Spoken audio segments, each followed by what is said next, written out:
Aujourd'hui, dans Bloc-Notes, je vous propose un programme 100% détente et relaxation avec Séverine Autexier. Vous êtes l'une des deux responsables d'Escale Détente, un spa qui est différent des autres. En quoi ce spa se différencie-t-il des autres spas qu'on a l'habitude de voir? En fait, c'est parce que vous trouvez chez nous l'ensemble sauna, hammam et jacuzzi. Alors, l'espace est réparti sur 2 étages. Là, sur le rez-de-chaussée, qu'est-ce qu'on trouve? Donc là, on va trouver le hammam avec la salle de gommage, ainsi que le sauna et le jacuzzi. Alors, au niveau du hammam et gommage, on voit que les 2 soins sont disposés à côté. Est-ce que ce sont 2 soins qui sont complémentaires? Oui, effectivement, quand vous faites avec le hammam, donc le gommage au savon noir. Sinon, vous pouvez faire d'autres gommages qui se font donc sans le hammam. Alors là, on voit donc la salle de gommage. Ça a l'air quand même un petit peu violent, non, au niveau de la peau? Non, on n'ira pas jusqu'à violent, mais ça reste quand même très doux. En fait, c'est un gant comme un petit peu de crin, mais plus léger, donc qui permet d'enlever les cellules mortes à la surface de la peau. Alors, on va se diriger là-bas, je vois le jacuzzi. Au fond du jacuzzi, il y a l'air d'avoir des couleurs. Est-ce que vous pouvez nous expliquer comment ça marche? Alors en fait, le changement des couleurs, c'est la chromothérapie. Donc c'est ce qui permet en fait d'accentuer la détente du corps et de l'esprit. Est-ce que ça veut dire que selon la couleur qui est diffusée au fond du bassin, en fait, je vais être plus ou moins détendue, ou à chaque couleur correspond une sensation? Alors bien entendu, chaque couleur en fait qui défile ici permet la détente. Tout ce qui est vert, bleu, alors on va dire que le rouge est un petit peu plus dynamique pour réveiller un petit peu l'esprit. Mais sinon l'ensemble reste doux, donc permet une profonde détente, notamment quand on se retrouve dans la peignoir avec cette lumière.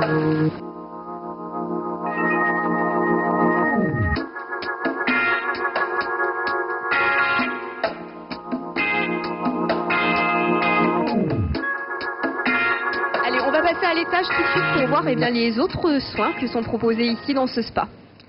J'attends Claude-Marie Mantic sur la terrasse du spa où les clients peuvent se reposer en attendant leur modelage ou après avoir fait leur modelage.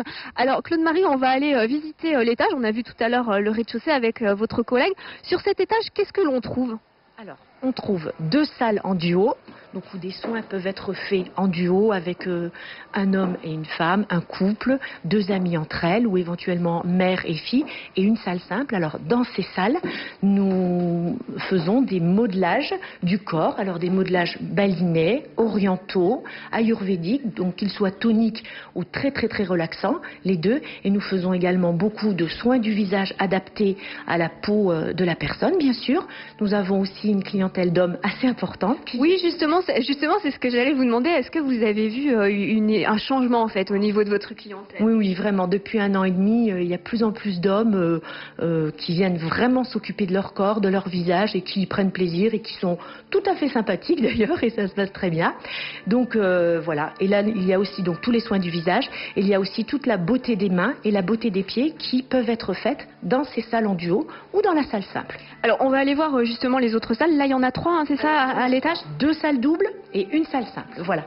Alors, elles sont décorées selon des thèmes différents, parce que je vois qu'il y a des couleurs différentes, donc c'est dû à quoi? Non, c'est pas facile, ça a été étudié, bien sûr, mais on a essayé de faire quelque chose d'un petit peu zen, mais aussi un petit peu joyeux pour que ça soit pas trop passe-partout, trop gris ou trop blanc. Moi, j'étais plutôt pour les couleurs. Donc, celle-ci, nous l'avons appelée la salle violette, bien sûr, et on se débrouille toujours pour qu'il y ait des bougies partout et que le soin soit fait pratiquement dans le noir qu'à la lueur des bougies pour que les gens puissent bien se détendre. Vous voyez, ça, c'est quelque chose de très très important. Ils ont toujours le corps recouvert avec une petite couverture pour la pudeur et pour si jamais ils avaient un petit peu froid. Voilà. Alors, je crois que dans l'autre salle, il y a un modelage qui a lieu en ce moment. Est-ce que vous pouvez nous en dire un petit peu plus? Un modelage un petit peu particulier et qui est très très agréable, c'est le modelage aux pierres chaudes. Voilà. Alors, on va tout de suite aller voir comment ça se passe. Tout à fait.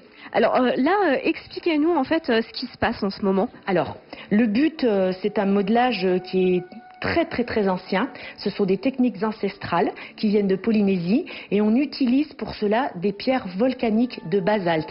Leur propriété, c'est qu'elles restent chaudes tout le temps dans le bac, qu'elles ne refroidissent pas sur le corps. Alors, l'esthéticienne, donc ici Fatna, va elle pose ses pierres, elle fait des manipulations, donc elles sont placées le long des méridiens pour, si vous voulez, apaiser toutes les zones de tension et les zones sensibles de la cliente. D'accord. Si je comprends bien, en fait, les pierres sont appliquées sur les zones de tension nerveuse. Sur les méridiens et des zones de tension, effectivement. Donc Fatna fait quelques manipulations et ensuite elle entame le modelage. Voilà. Et elle va donc vous le montrer. Et comment est-ce que ces pierres sont chauffées? On a vu qu'il y avait une cuve. Comment ça fonctionne en fait? Un bac à pierres chaudes, tout simplement. Donc on le met à une température assez chaude au départ. Et avant de poser les pierres sur le dos de la cliente, bien sûr, vous vous doutez, on applique sur notre main pour pas brûler les gens. On leur demande si tout va bien. En général, ça se passe très très bien. Voilà. Est-ce que vous pouvez nous donner une idée de la température des pierres, à peu près, approximativement? Autour de 60 degrés, 70 degrés? Oh, elles sont bien, oui, largement, je pense, à 60 degrés, mais c'est très très différent par rapport à certaines personnes. Certaines personnes adorent que ce soit très chaud et d'autres beaucoup moins. C'est pour ça qu'on fait très attention en les posant. Ces pierres de basalte servent aussi d'outils de travail. Non seulement elles apaisent les tensions, mais après, les jeunes esthéticiennes s'en servent dans chaque main pour modeler également tout le corps grâce aux pierres. Alors il y a deux techniques, celle que vous voyez que Fatna est en train de pratiquer, une seule esthéticienne pour une cliente, et celle qu'on pratique, qui est le modelage à quatre mains aux pierres chaudes. Donc Marion va arriver et en fait chaque esthéticienne va masser une jambe. En plus après elle va arriver au niveau du dos et puis il y aura une jeune fille qui va se mettre à la tête de la cliente, qui va descendre vers le bas des reins et une jeune fille qui va remonter vers le corps et voilà. Le modelage aux pierres chaudes est un massage extrêmement agréable et qui procure une détente vraiment très profonde. Eh bien oui, j'ai décidé de tester pour vous le massage aux pierres chaudes et je vous le confirme, c'est vraiment très agréable et il y en a un qui est un petit peu jaloux, c'est le caméraman. C'est la fin de ce numéro, je vous donne rendez-vous très bientôt pour un nouveau numéro de Bloc-Notes.